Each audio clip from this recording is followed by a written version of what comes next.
días. Buenos días. Muy bien. ¿Por dónde quieren arrancar? Tenemos mucho por delante. Por lo pronto, se sancionó el pacto. Así lo definieron los senadores que votaron en contra en un comunicado. El pacto con el Fondo Monetario Internacional. Pero antes, ¿vos lo conocés a José Mayans? Pero claro, yo fui presidente del Senado durante 4 años y él fue un senador muy importante. Definime un poco el perfil de José Mayans. Es un tipo muy profundo, con un humor descomunal y esa sabiduría de los que han... Ayer se clavó un stand-up que estaba a 2 estaciones de Luis Landricina. Escuchan. Pero entonces, analicemos como dice la senadora Vigo, sin enojarnos, y ver cuál es el sistema que funciona. Ahora, nosotros dijimos que íbamos a volver para ser mejores, hasta ahora no lo logramos. Pero, si ustedes... muchas gracias. Si ustedes vuelven, como dice Macri, para ser más rápido, no. Eso no hay quien supere, ¿eh? No hay quien supere eso, ¿eh? Si van a ser más rápido, no, ese ya no. Porque ahí va todo el programa de gobierno, incluido todo lo que hicieron con el sistema. Mayans decía eso, una frase, a ver, también dirigida... Trajo muchos temas juntos, ¿no? Dirigida a la propia fuerza. Dijimos que era un poco el lema de los no kirchneristas. Vamos a volver, porque, a ver, la gente en la calle, ¿qué cantaba? Vamos a volver. No cantábamos a volver mejores. Los que dijimos vamos a volver mejores fueron Felipe Solá, Alberto Fernández, ¿no? Los que no estaban en el espacio que quería volver, ¿no? Así es. Después se armó la unidad y demás. El concepto volver mejores fue una novedad. Para aquellos que tenían un juicio, digamos, distinto al que la gente que coreaba vamos a volver tenía sobre la etapa de los 12 años kirchneristas. Claro. Eso era mejor. Nosotros hablamos de este tema en este programa hace como 2 años. Y esta idea del vamos a volver era peyorativa, sobre todo hacia Cristina, hacia el equipo que fue conformando Cristina y la forma de armar política. ¿Te acordás? Las críticas eran hasta hacia 678, hacia la Cámpora, bueno, hacia las retenciones, todo un paquete que vuelve con un pequeño detalle, el tema era de un la sector moderación. político. Pero déjame decir algo, mirá Sí. si habrá tenido impronta y si habrá quedado dibujada, yo te diría absurda y tristemente ridícula, esa consigna. ¿Cuál? Vamos a volver mejores. Claro, que ayer exacto. tuviste 2 menciones. Un senador de la Nación importante, con mucho tiempo de senador, te digo, profundo, muy entretenido además y humanamente muy linda persona, pero también Daddy Brieva se refirió a esto, ¿no? Con una expresión fuerte también. Entonces, me parece que ha quedado muy a cielo abierto ese vamos a volver mejores. La palabra mejores en realidad era una crítica. Exactamente. O sea, vamos a decirlo claramente. Y es parte de es con todos menos con vos. A ver, me voy a poner, por eso, como se decía inicialmente, el Frente de Todos es tan amplio que incluso tiene kirchneristas adentro. Y viste que se muchas decía veces, irónicamente y ahora ya no es irónicamente. muchas veces cuando uno decía, che, mirá, por ahí sería bueno aumentar las retenciones, es con todos. Que era como si te con vos no. Claro. Bien. Vamos a escuchar ahora a Alberto Fernández.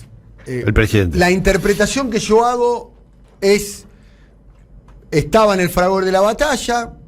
Yo nunca di un discurso en público, pero a veces me pasa cuando hago un programa de radio. En la televisión también me pudo haber pasado en algún momento. Vos estás en el fragor de la batalla, estás en vivo. El vivo no se puede editar. Me imagino cuando estás arriba de un escenario dando un discurso tampoco.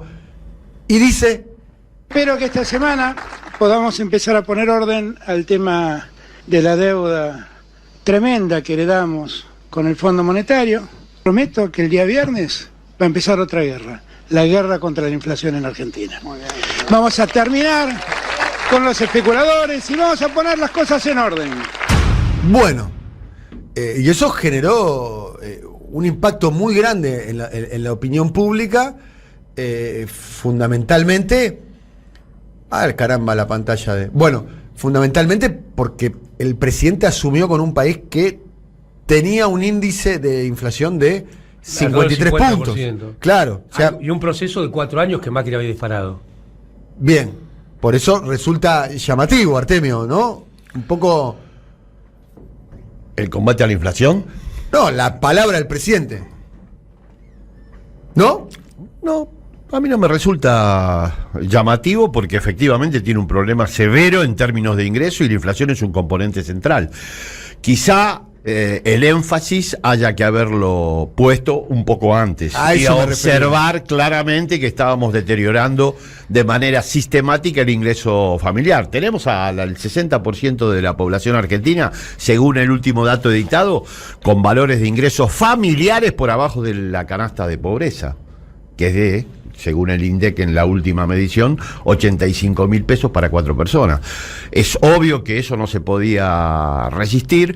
Las causas de la inflación, está Amado que nos lo puede explicar mucho mejor. Ahora, tendría que efectivamente tener una solución distinta a la que históricamente planteó el neoliberalismo, que es simplemente el libre juego de oferta y demanda. Creo que lo va a anunciar el presidente en eso. Creo que tiene claro que siguiendo las recetas tradicionales no vamos a poder resolver. Además tiene antecedentes, yo lo dije ya en el conversatorio, tiene antecedentes de controles de precios, llámenlo como quieran, en Juan Perón, en Néstor Kirchner, muy exitosos en una coyuntura dado, con Cristina, donde efectivamente producen efectos de baja sustanciales. Con este nivel de inflación no se puede continuar, y sobre todo alimentos, que la proyección, vos sabés, Daniel, está por arriba del 60% anualizada. Eso es imposible de seguir, es una escalera mecánica que funciona al revés. Subís, y está siempre en el mismo lugar. Nunca podemos recortar la catástrofe en términos de ingresos familiares e ingresos fijos que produjo el macrismo. Es un problema severo. Guarda, Daniel, con este tema, dos cosas. Primero, el presidente hace público que lo verbaliza, que es el problema hoy. Yo creo que ahí hay otra cuestión de pésima estrategia de Guzmán, porque el presidente dice vamos ahora con la guerra con la inflación, porque se imaginaban una estrategia secuencial, resolverlo del fondo y después resolver la inflación. Esa es una estrategia, evidentemente, del Ministerio de Economía, ridícula, absurda, ineficaz, dañina para la Argentina. Pero bueno, estamos hoy, y a partir de hoy el presidente nos va a dar un montón de claves de cómo va esta situación, que me parece que queda por fuera de la palabra moderación, que ha estado tan en el tapete esta semana. Sí. Este asunto de la guerra contra la inflación no suena muy moderado, cosa que está bueno, no es que está malo. No hay que decirle que se moderen a los que forman precios en Argentina. Claro, sería bueno que ellos escuchen. Se moderen. Pero ojo, la guerra contra la inflación en términos abstractos no existe. Ojo, es la guerra contra los formadores de precios.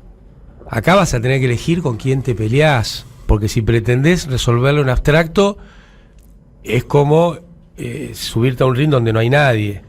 Y si te subís a un ring donde no hay nadie, por ahí te terminás pegando una piña vos solo. Entonces, la guerra contra la inflación es la guerra contra los formadores de precios. El diagnóstico está claro, más o menos. Un poco hablábamos más. Yo quería decir una cosa más, ya que estamos en modo ping-pong. Lo que vos quieras. Guarda con los espejitos de colores. ¿Qué quiero decir? Hace unos días leímos que un economista importante de la Argentina planteaba que había que cerrar. Martín Redrado. Planteaba que había que cerrar las provincias, más allá de regionalizar. 6 regiones planteaba. Sí. Bueno, el paso previo a la independencia, muchachos. Ya lo planteó Cavallo primero. No, claro. Pará. Es mucho peor. Ojalá fuera eso. Es el paso previo al secesionismo. Es no reconocer la historia argentina. Al secesionismo. Por eso. Es el paso previo al secesionismo. Hacen una región Patagonia y dentro de 20, 30, 40 años la Patagonia dice me quiere independizar de la Argentina. Bueno, si me apurás, eso empezó con la reforma del 94. Cuando se hace toda la redistribución de los recursos naturales. Obvio. En la Argentina, y pones al eslabón más débil de la política a pelear con el eslabón más fuerte de las corporaciones. Pero es un tema en sí mismo. Yo digo, ojo con que en una situación muy difícil que se va a ir agravando, alguien venga con un cuento similar a la convertibilidad. Alguien venga con un cuento similar a la dolarización. Porque eso sería ya algo muy, muy difícil de desarmar. Ya sabemos lo que significó la convertibilidad en Argentina, ya sabemos que inicialmente es como un placebo que le da efectos, a sectores de la sociedad, a sectores, porque a los sectores que son visibilizados, a los que no son visibilizados no, y en un país con 40% o más de pobreza, y con lo que decía Artemio, la profundidad de esta pobreza, es decir, cuán pobres son los pobres. Necesitan un salario mínimo, transferirse a la familia pobre para superar la línea de pobreza. Es una brecha descomunal del 40%. Un modelo de convertibilidad, dolarización, aunque sea en alguna versión edulcorada, te estratifica esa situación por décadas. Sí, sí. Y esto ya no tiene que ver con decisiones futuras, sino con a qué tasa hay que crecer durante cuántos años para cambiar esa situación en una dolarización. Y un pequeño detalle, ¿no? Que el acuerdo con el fondo deja taxativamente un límite para el crecimiento de la economía, ¿o no, Amado? Bueno, ahí tenés una de las contradicciones típicas. Vos te dicen al mismo tiempo pagar para crecer para pagar, y te dicen, pero no crezcas tanto. Suena al menos como una contradicción lógica, ¿no? Yo igual me puso muy contento el comunicado respecto a este tema que sacó La Fuerza, porque venimos diciendo en este programa, crecer para combatir la pobreza, no crecer para pagar. Bien, estás haciendo referencia al grupo de senadores de la Cámpora que votaron en contra, que casualmente vamos a leer el documento. De la Cámpora hay sectores que no integran tampoco la agrupación. La información que me dio Eva Moreira, casualmente, es que sectores que lo firmaron, este documento lo firmaron los senadores de la Cámpora. Los muertos no pagan las deudas, crecer para pagar, es posible con este pacto, y utilizan la palabra pacto, que no es lo mismo acuerdo. O sea, tiene una acepción mucho más. La palabra pacto tiene una acepción, una connotación semántica más negativa. De componenda, digamos. No, el pacto tiene una interpretación semántica negativa, porque acuerdo significa las partes acordaron, estando de acuerdo, ¿no? Bueno, Todesca dijo que el plan económico era el plan del gobierno. Sí. Cecilia Todesca. Sí, lo dijo, es el plan que no era el plan del Fondo Monetario. Asterisco, me la definen a Cecilia Todesca como la más cristinista del entorno, una persona del entorno presidencial, a Cecilia Todesca, ¿no? Con ese detalle. Bueno, sí, claramente, pero ¿y si lo firmó el gobierno? Me parece que pero el agua moja, muchachos. Es una imposición. Uno podría decir. Esto según tu mirada, Amado. Uno podría decir, es una imposición. Bueno, desde el gobierno dicen no es una imposición. Para Alberto Fernández, para el gobierno y para todos los que andan orbitando alrededor, el Fondo Monetario no está imponiendo absolutamente nada. Ellos, todo el mundo también reconoce que este pacto no debía, no es la voluntad política de ninguno de los sectores. Si no hubiera existido la deuda, exactamente, lo dijo el presidente muchas veces. Lo dijo muchas veces. Está bien. Y además, si yo tuviera rueditas, sería un carro de supermercado. Está bien lo que decís, pero asumió. Y yo tal vez una autobomba. Pero advierto. Asumió con la deuda y sabía, cuando era candidato a presidente, sabía que tenía que asumir. Pero restringe los grados de libertad. Y no solo el eso. Agua moja.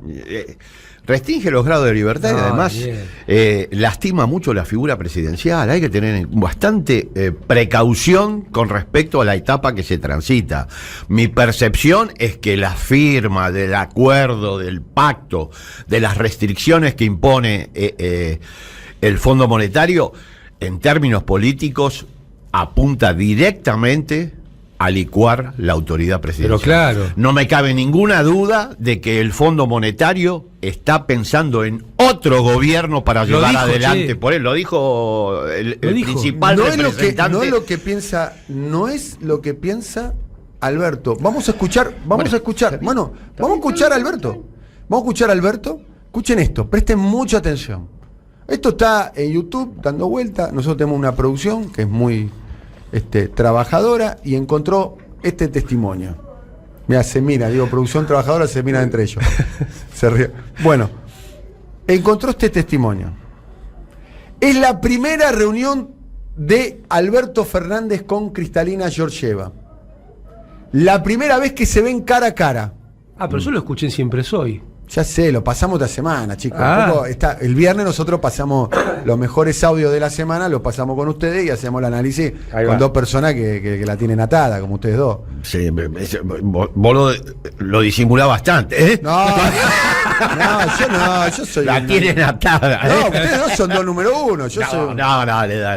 Bueno. Acá Vamos al audio. Vamos al audio, pero presta atención esto, Artemio. Sí. ¿Por qué presta atención esto? Cuando se dice si la negociación fue buena o no, ¿qué es lo que dice el propio Alberto Fernández? Fija los cánones de la negociación. Exactamente. Se reúne con Cristalina Georgieva, sale, habla con los periodistas y dice esto. Bueno, ahora el resto es un tema de negociación, todo finalmente te queda reducido a eso, pero creo que fue una reunión constructiva, donde insistí en mis planteos que tienen que ver con la reducción de las sobretasas, extender los plazos, entender que el mundo está viviendo un momento singular y que por lo tanto hay que atender a esa singularidad y que no podemos pensar en un acuerdo que le exija mayores esfuerzos al pueblo argentino. Bien, el propio presidente, Sí. No es me enteré, que me contaron, que me dijeron y que dijo. El propio presidente sale a hablar con Cristalina Georgieva y dice la negociación está basada sobre dos ítems. La tasa, las sobretasas y la extensión de plazo. Terminó la conclusión de la negociación y ninguna de las dos cosas la logró. Pruebas al canto. Sí, pero desde acá lo venimos diciendo hace 2 años, lo que venía pasando con esa negociación, y yo siempre separé, y voy a seguir separando, porque creo que el equipo técnico es el que hace el camino del día a día. Y acá hoy leían una nota Bueno, que... pero la declaración insistió con que él había señalado que el ajuste era insostenible en Argentina, Claro. que no podía recaer sobre los sectores populares, medios. Exactamente, y recorrió muchos países de votos importantes en el Fondo Monetario. Sí, por eso. Recordemos que en el Fondo Monetario los votos no son igualitarios. Argentina tiene un poco más de medio voto, Estados Unidos tiene 16,5% de los votos. Planteando esta situación, y la llevó al G20, y la llevó a reuniones bilaterales. La pregunta es si el ministro de Economía hace rato, y hay dudas de que haya pedido esas cosas en la negociación, iba por este camino, porque se tomó 2 años gastando todas las reservas que se podían haber acumulado por el superávit comercial que tuvo 2 años seguidos Argentina. Sí, bueno, vos lo señalaste desde el minuto 1 de que por este camino efectivamente no íbamos bien, pero yo rescato la figura del presidente. Exactamente. No porque se me ocurre, No. porque él planteó una y otra vez que efectivamente no había condiciones para que exigieran restricciones. Lo planteó en los medios para... en Argentina, Totalmente, pero no también veo en el por qué. G20 también lo planteó. Entonces, por eso ahora este acuerdo, además de la situación económica y social que este pacto que empieza a generar, como bien dice Artemio, va contra la figura presidencial. Totalmente. La presencia en la Argentina de un esquema de control cada 90 días va contra la figura presidencial. La permanencia en la Argentina de, entre comillas, técnicos del fondo todos los días va contra la figura presidencial. Pero Amado bien, lo dijo. Pará, déjame que te hago un. Lo dijo Levi Yeyati, que es un economista del PRO. Decís, vos, radical, no sé. No, bueno, fue pero funcionario del PRO, sí. Del gobierno Macri. Era como el ideólogo, el que hacía los discursos, no sé. Que el mismo Goldfan le dijo, este gobierno no es el gobierno que nosotros esperamos. Queremos un gobierno que sea capaz de llevar las reformas estructurales que el fondo tiene pensado para Argentina para que crezca, bla, bla, bla. O sea que efectivamente la figura del presidente Fernández es para ellos un obstáculo, y este gobierno, si pudieran, obviamente lo cambian a través de mecanismos, bueno, esperemos que por lo menos sean institucionales. Yo no descarto nada, porque cada 3 meses el nivel de coerción del Fondo Monetario es enorme, y en términos es políticos, creciente, por porque eso, te en acercás a la términos fecha de la políticos, puede elección. producir un Yo me hago esta desastre. pregunta. Si el Fondo Monetario, sus accionistas, fueron capaces de darle a sola firma, sin garantía y rompiendo el estatuto, 44.000 millones de dólares a Macri para que vaya una elección fortalecido, Sí. ¿alguien cree que no serán capaces de negarle 2.000 millones de dólares a un gobierno nacional y popular para que llegue una elección debilitado? Y esta opción Vos te la haces esa pregunta. van a tener cada 90 días. Es pertinente. Cada 90 días. Y vos pensás si vos te haces esa Por eso pregunta. había otro sector en el gobierno, con contactos importantes en este tipo de negociaciones, que pretendía 4 años de gracia, no discutir los 10 años, sino tener un acuerdo completo por 10 años con 4 años de gracia. Eso era otro cantar político, era mucho más inteligente de lo político.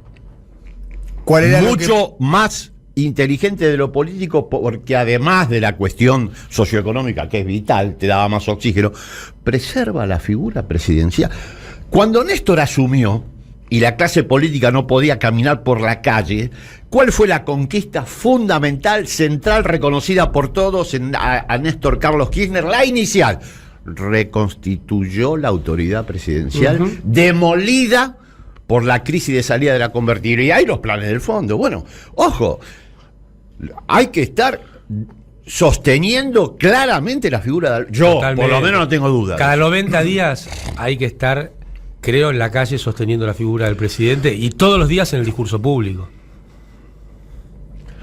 Alberto Fernández dice que no hay ajuste. Vamos a escucharlo.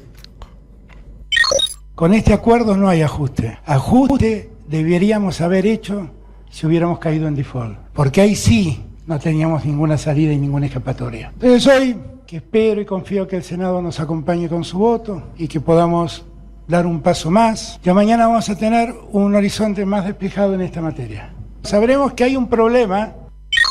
¿Coinciden con este diagnóstico del presidente? No. El ajuste, cuando analizás los datos, se produjo. Es durante el año 2021, una de las responsabilidades fundamentales de que se quebrara el Frente de Todos, porque están hablando de si se quiebra el Frente. El Frente se quebró, perdió 4.1 millones de votos con respecto a los que lo acompañaban en 2019, a menos que hablemos de quiebre solo Se quebró abajo, arriba no, todavía no. Bueno, pero el quiebre de abajo es tanto o más fundamental que importante. el quiebre en Palacio. A menos que consideremos que lo único que efectivamente hay que ver es cómo se alinean los dirigentes. Yo eso no lo creo. Creo que la primer señal está abajo. Pero bueno, Pero más allá de pero eso, siguiendo tu volviendo a la pregunta que... Sí, hubo ajuste durante 2021 No, y Uno ve la ejecución del responsabilidad- gasto público en el año el electoral. presidente dice que Exactamente. El presidente dice que este acuerdo con el fondo evitó el ajuste. No, pero ya hubo un No, ajuste no, primero, Hubo. que fue la caída del gasto público en el Antes año del electoral acuerdo. a tasa creciente cuando te acercabas a la elección. Estoy haciendo con el dedo, Daniel me mira que es radio. Iba cayendo a tasa creciente la ejecución del gasto público en el año electoral. Lo señaló Cristina, además. Pero De para, manera y taxativa. hay muchas formas de Está ver el bien. ajuste. El A ver, salario real es otra manera de ver el ajuste. A ver, Así lo es. señaló Cristina y lo negó Martín Guzmán. Y ahora, pongamos de vuelta el Salió audio. a refutarla, Martín. Pongamos de vuelta el ¿Te audio. acordás, Amado, Sí, de sí, eso? nosotros El au- salimos a refutarlo. Exactamente. De acá. El audio de Alberto Fernández ayer. Con este acuerdo no hay ajuste. Ajuste deberíamos haber Ahí hecho. está. Con este acuerdo no hay si hubiéramos- ajuste. O sea, está negando. Primero negó el ajuste. Porque no es que Alberto Fernández dice, mirá, la verdad que estamos en una situación complicada. Es más, hay un sector del gobierno que taxativamente niega que esta sea una política de ajuste. Hay Bueno, otros- pero ayer tuviste un episodio Pero- en el tema del gas. Bien. El responsable del área advierte a las autoridades políticas No había fondos. que no alcanzaron los fondos en el mes de marzo. Bueno, afortunadamente se resolvió como se tenía que resolver. Pero Así es. el 20%, el ministro de Economía le asignó el 20% de lo necesario al área. 20%. Hay un mensaje en eso. Ajuste. Por eso. Un mensaje. Hay un mensaje. Suba la tarifa. Te paso el 20%, el resto tenés que. Lo que subyace a esa decisión política, porque estamos hablando de toda gente que es estudiosa, idónea, Eso, con capacidad. no sé, bueno, Amado, no sé, son todos técnicos, estudiosos. Bueno, saben, por ejemplo, cuál es el sentido de la acción de sus Horacio actos. González decía, yo estudié en una sola materia, la nombraba, no sé qué, después, era solapero, mirá lo que fue, el más grande sociólogo. Eso de estudioso, yo querría ver. Bien, a propósito, ¿leyeron el documento que firmaron los diferentes intelectuales, artistas, muchos funcionarios? De hecho, el principal promotor del documento fue un asesor del presidente, Alejandro Grimson, quien fuera en algún momento, dicho sea paso, columnista de nuestro... Hiciste un muy buen reportaje. El lunes conversamos con él. Vamos a escuchar a Alejandro Grimson, creo que hablando con Gustavo Silvestre. ¿Leyeron el documento? Sí. Sí. Conversando con nosotros. ¿Leyeron el documento? Bueno, vamos a analizar un poquito el documento. Hoy vamos a tener aquí en nuestro programa a Jorge Alemán. Queremos decir que a Jorge Alemán lo habíamos pactado para que venga a conversar con nosotros hace como 2 meses que le cursamos la invitación. Nada que ver con esto. Le cursamos la invitación hace 2 meses. De hecho, estaba en España cuando nos dijo sí, no tengo ningún problema. Cuando nos enteramos que estaba aquí en Buenos Aires, le decimos, che, ¿podés venir el viernes? Y lo habíamos pactado antes de todo esto, hace como... Le renovamos la invitación, porque es fundamental la opinión de él para poder tener en cuenta. Desistió de venir, no voy a hacer público el audio que me envió, desistió de venir diciendo que en este clima de conversación pública que se está dando, él prefiere... acá no se iba a dar de ninguna manera. No, acá, nosotros tenemos una posición, o ustedes, mejor dicho, tienen una posición bastante clara. Él, todas las veces que vino acá, hemos, entre comillas, confrontado con mi... Pero él es un intelectual contemporáneo y yo soy Tapita García, hago lo que puedo. No, es la verdad, al lado de Jorge Alemán. Daniel, no, pero la idea es termina con ese recurso que usa se ve que le ha ido bien. Al lado, lo que yo siento, Artemio, pero no es verdad. Bueno, dale. Tenés todo tu derecho a decirlo, yo tengo todo mi derecho a decirlo, no hay ningún problema. Además, un elogio a ustedes. Yo me voy a poner... ¿Qué querés que te diga? ¿Que me siento más que vos? ¿Que me siento más que Amado? ¿Que fue vicepresidente de Argentina? Pero no importa, dale. Me voy a poner... O sea, yo era cronista en CQC y me siento más que Amado. ¿Qué tiene que ver eso? Y bueno, más y menos soy tan bueno como ustedes. Más y menos son categorías. Efectivamente hay diferencias. Entonces, como existen diferencias, creo que no tenés que pedirle a la gente que resuelva el problema X, salud, educación, medio ambiente, transporte o el que vos quieras. Elegí el problema que vos quieras.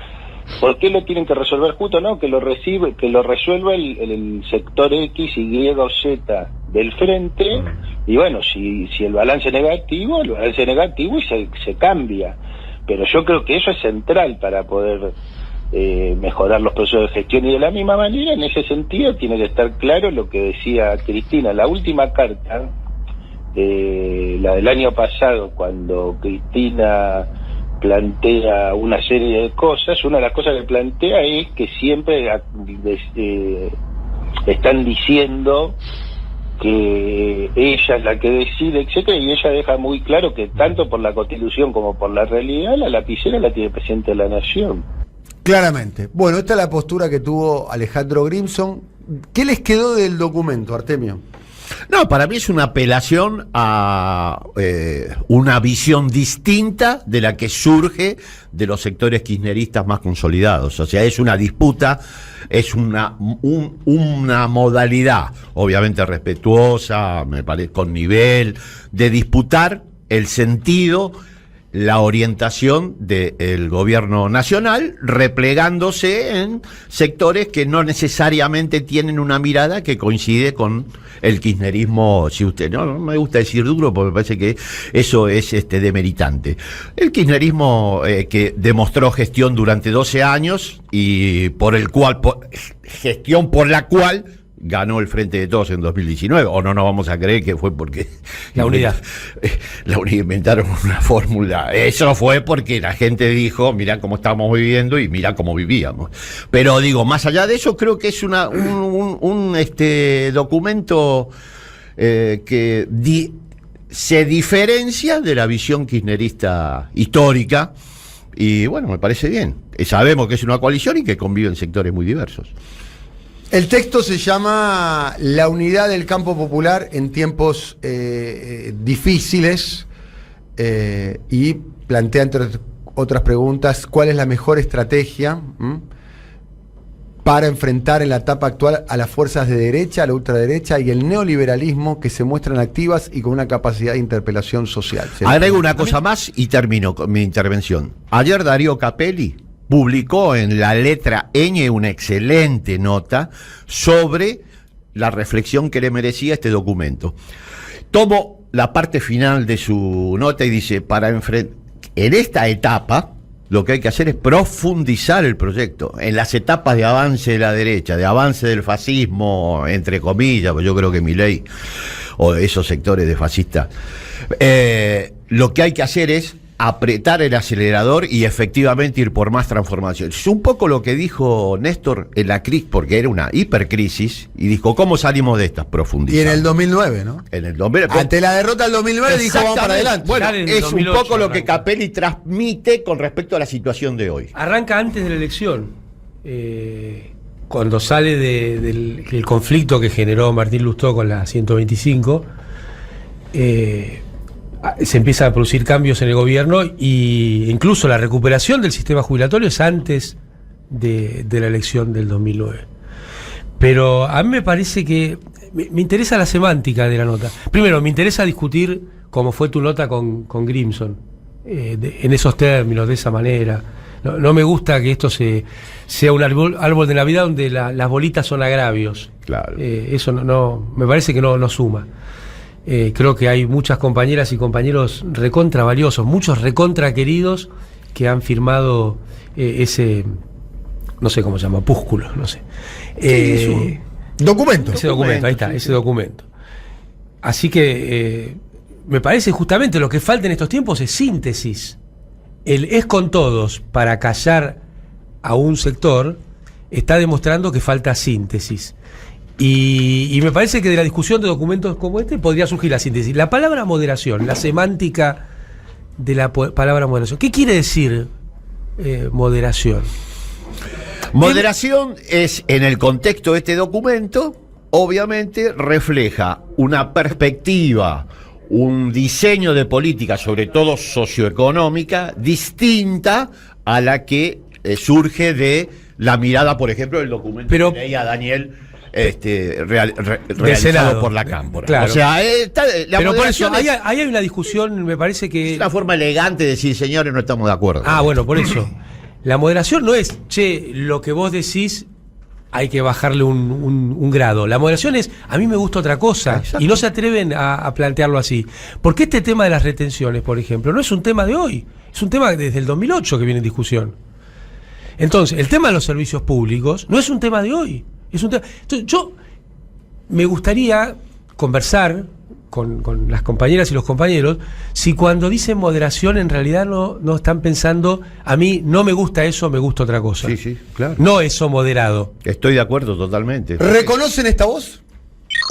Como me gusta hablar a mí, porque todos hablan del consenso, todos juntos. Sí, todos juntos, pero ¿para qué? Todos juntos para hacer un acuerdo a espaldas de la gente, para mantener la burocracia política a espaldas del pueblo argentino. No, todos juntos para transformar la Argentina, para renunciar a privilegios, para construir lo que nuestro país necesita. Todos juntos para decir que hay que renunciar a principios que son fundamentales para construir este país. Todos juntos para bajar banderas. No, todos juntos para sostener banderas, para sostener principios, para sostener las utopías que creyeron toda la vida y que sostuvieron nuestro inmortal conductor general Perón y la inmortal Evita, que era la llama viva del cambio permanente. Para eso todos juntos. Ustedes saben cómo me gusta hablar a mí. Ahí estábamos escuchando a Néstor Kirchner. Yo me quedo con un párrafo del documento. Año 2008. Nada sencilla la situación. Daniel, y esto en el Frente Peronista, esta discusión ya estaba en las cartas de Cook a Perón. Sí. De qué era el frentismo y cuál era el sentido. Subyace en la conformación del Frente de Todos esto. Es una discusión. Por eso digo, no es de hoy. Estamos padeciendo ahora la discusión que no se dio antes. No es de hoy. Estamos hablando de las cartas de Cook a Perón, claro. Estamos hablando del discurso de Néstor Kirchner, estamos hablando de la historia del campo nacional y popular. Hay una frase, un párrafo. Hay momentos en la historia en los cuales la moderación puede ser transformadora y la radicalización impotente. Para mí es el corazón de lo que más... y la pregunta es, la pregunta que surge, porque cuando hace la referencia a momentos de la historia, ¿en qué momento de la historia? Claro, la pregunta que le trasladé a Alejandro conversando con él, ¿en qué momento de la historia se verificó esto? Que la moderación ha sido en la historia reciente de la Argentina, ¿no? ¿En qué momento, por ejemplo, yo insisto, para mí esto es muy parecido al 87 Semana Santa, digamos, ahí se eligió había moderación. La moderación, ¿no? La casa está en orden, felices Pascua, la gente se volvió a su casa, la gente estaba dispuesto. Vos te acordás lo que fue esa movilización, ¿no? Vos te acordás también, era tremendo, una cosa, estaba desbordado, la Argentina desbordada. Las plazas se vaciaban después de ese... En Mar del Plata fue así. El principio del fin de Alfonsín. El principio del fin de Alfonsín. Muy convocante esa movilidad que fui yo a ver a Alfonsín. Se terminó el alfonsinismo. La plaza de Mar del Plata se terminó. No, Alfonsín se vació la plaza cuando se escuchó. No pudo convocar a más a nadie. Alfonsín, a partir de ahí, el líder de multitudes, porque Alfonsín era un tipo de multitudes. Multitudes, con un gran movimiento juvenil que lo sostenía. Se terminó. Lo liquidó. Lo liquidó a partir de ahí. El famoso Felices Pascua, la casa tan orden, la gente se fue a la casa. Entonces, esa es la pregunta. A mí hay por eso, qué lástima no poder charlarlo con alguien. Claro. Primero, los resultados de las acciones políticas, ¿alguien pretende verlos en el mismo momento? Porque hablar de fecundo o infecundo, que es lo que expresa ese párrafo, yo creo que tiene que ver con la construcción del pueblo. Me parece que muchas veces una situación en la cual no se consigue lo que se pretende, pero se defiende un sueño, es más fecundo que una claudicación. Pero totalmente. Además ¿cierto? hay que definir. Pensemos en la propia, en el propio 2008. Claro. Sea, bueno, ¿viste? ¿Qué Cada uno radicalización? tiene su perspectiva. Por eso es cierto que esto es lindo discutirlo. Claro. Y a intercambiar, porque evidentemente... Discutirlo con la serenidad del alma y con la serenidad de saber que estás discutiendo con compañeras y compañeros. Totalmente. Pero ahí tenés un hecho. ¿Cómo alguien puede decir que fueron infecundos los años de resistencia o que fueron infecundas las luchas en las cuales aún no se obtuvieron aparentes triunfos instantáneos? Así es. ¿Cuál es el plazo para medir eso? Bueno, estamos egoísta. terminando. La tenemos a Feli Bonavita, que está ingresando. No sé si querés sumarte en los minutos finales del conversatorio. ¿Cómo están? Hola. ¿Cómo andan? Hola. Sí, los venía escuchando. ¿Qué más decir, no? Qué intensidad todos estos últimos días, qué intensidad la jornada de ayer. Y no sé si les pasa todo, pero me imagino que sí, hay como un dejo de amargura por lo que viene, ¿no? Porque tenemos como muchas dudas, pero también muchas certezas. Y no son buenas, entonces, bueno. A esperar. Bueno, muchachos, hemos terminado otro episodio aquí del conversatorio. Será